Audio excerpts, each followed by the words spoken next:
보신 것처럼 인천의 수돗물 유충 사태, 인천은 물론 전국적으로 확산되면서 시민들의 불편과 수돗물에 대한 불신이 커지고 있습니다.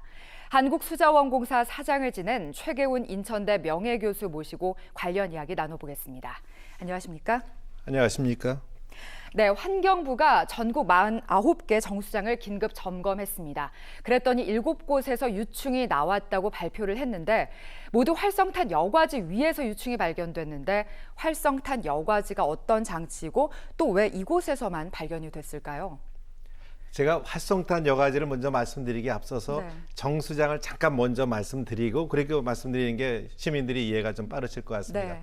우리가 이제 먹는 수돗물은 지표소에서, 그러니까 댐이라든지 하천에서 물을 취소해야 하는데 거기에 좀 불필요한 그런 물질이 들어 있습니다. 그거를 걸러내고 깨끗한 만드는 그런 공장이 이른바 물공장이 정수장인데, 정수장에서는 좀 큰 물질들은 그냥 위에서 밑으로 걸러내면서 이제 없어지는 것도 있고, 약품을 없애서 넣어서 이제 없어지는 것도 있지만 아주 작은 것들은 없어지지 않거든요. 그런 것들은 모래를 좀 채워서 위에서부터 물을 통과시키면 작은 것들이 그 안에 이제 걸러져서 없어지는데 그걸 여과지라고 하는데, 불행하게도 최근에 나오는 물질 중에서 없어지지 않는 게 있습니다. 맛이나 냄새라든지 유기물, 그런 걸 없애기 위해서는 이른바 숯이라든지 석탄 가루 같은 것들을 한 2m 이렇게 채워놓으면 거기서 통과시키면 흡착이라는 작용에서 없어지는데, 그때 이제 그런 벌레 유충 같은 거 거기서 이제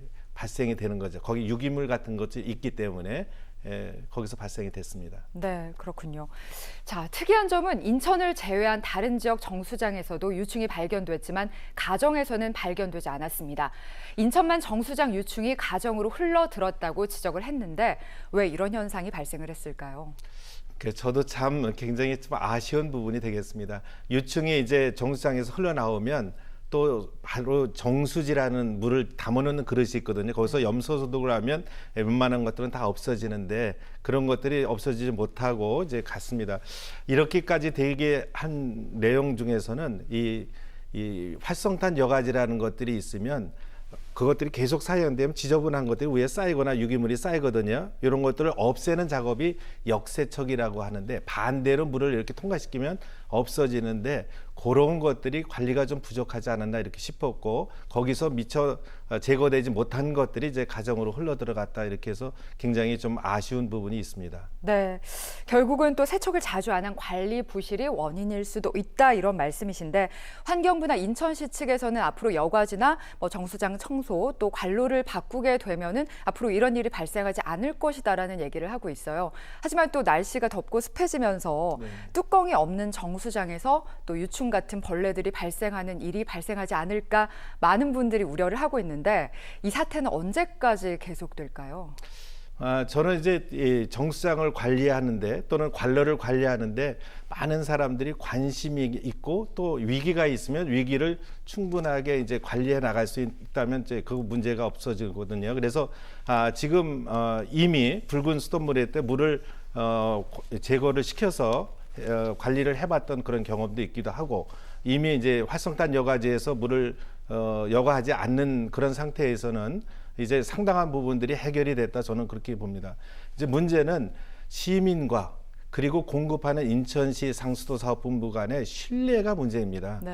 이 지금처럼 이제 비가 온다든지 습한데 이런 때는 언제든지 유충 같은 것들이 날아올 수는 있거든요. 그래서 그런 것들이 있을 때 얼마나 관심 있게 하고 또 시민들한테도 이 정도면 괜찮습니다 하면 서로 믿어주면 또 믿게 만들어줘야 되는데, 이런 부분이 없어서 정말 인천에는 앞으로 이런 부분을 정말 할 수 있는 그런 프로그램도 만들고 이제 이런 사태가 더 이상 일어나지 않도록 하는 그런 행정이 됐으면 좋겠다 하는 바람을 가지고 있습니다. 네, 신뢰 문제를 또 말씀을 하셨는데 많은 분들이 또 꺼림칙해하는 게 녹조로 몸살을 앓고 있는 4대강에서 붉은 깔따구가 많이 목격됐다, 이런 보도를 봤거든요.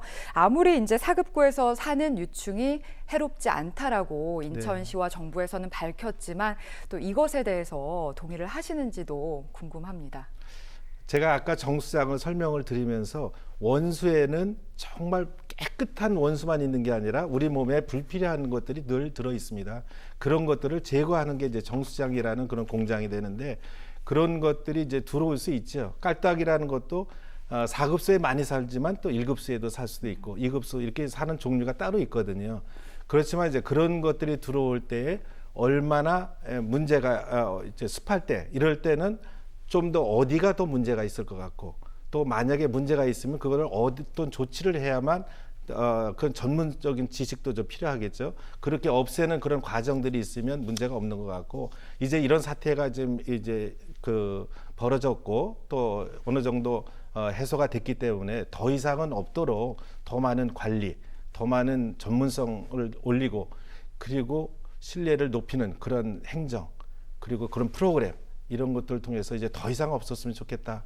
이런 말씀을 좀 드립니다. 네, 지금 일단은 뭐 시민들은 물을 끓여 먹어도 좀 불안하다 이런 말을 합니다. 그래서 필터와 생수 구입량도 상당히 늘어났는데 이 관계 당국에서는 하지만 음용은 자제하고 또 샤워나 세수를 주의해서 해라 이런 방침을 내리고 있는데 애매하거든요. 지금은 과연 어떻게 해야 가장 안전하다고 볼 수 있을까요? 제가 이렇게 말씀드리면 또 시민들은 어떻게 말씀드릴지 모르지만 여전히 저는 수돗물을 음용을 하고 있습니다. 단지 지금처럼 여름철 같은 데는 혹시 미생물이라든지 이런 것들이 들어올 수 있기 때문에 끓여서 드시면 좋고요. 깔따귀가 현재까지 알려져 있는 것들은 그다지 몸에 해롭지 않다고 보기 때문에 이게 보신 분들이야 음용하기 참 어렵지만 그럼에도 불구하고 여전히 수질 관리를 그동안 잘 해왔던 그런 수돗물이기 때문에 이제 음용을 할 수 있도록 이렇게 좀 바꿔나갈 수 있으면 좋겠다. 그리고 다시 한번 말씀드리지만 인천광역시상수도합본부에서 이제는 됐습니다. 이런 말씀도 좀 하시면 좋겠고 시민들도 정말 이제는 같이 갑시다 하는 그런 수돗물 행정을 했으면 좋겠습니다. 네, 자. 지난해 붉은 수돗물 사태를 겪었던 인천시가 수돗물 관리 시스템을 혁신을 했다고 했지만 이번 유충 사태로 또다시 문매를 맞고 있습니다. 자, 앞으로 인천 수돗물 관리 체계 무엇이 문제이고 개선을 어떻게 해야 할까요? 작년에 이제 붉은 수돗물 사태 이후에 혁신위원회를 만들어서 혁신 방안을 다 만들었습니다. 단기적으로 바꿔야 될 것, 중기적으로 바꿔야 할 것, 장기적으로 바꿔야 할 것 이것까지는 작년에 만들어서 이제부터는 실행하는 작업이 남았습니다. 그 실행하는 작업이 올해부터 저는 2, 3년 가리라고 생각합니다.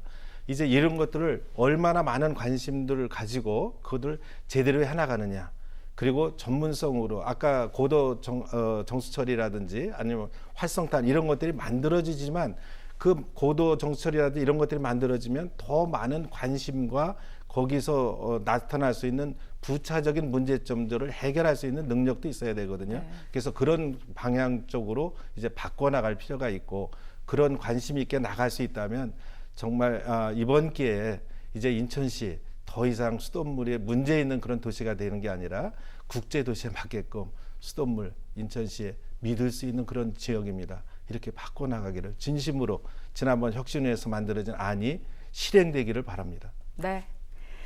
자, 한국수자원공사 사장을 지내신 최계훈 인천대 명예교수와 함께 이야기 나눴습니다. 말씀 감사합니다. 감사합니다.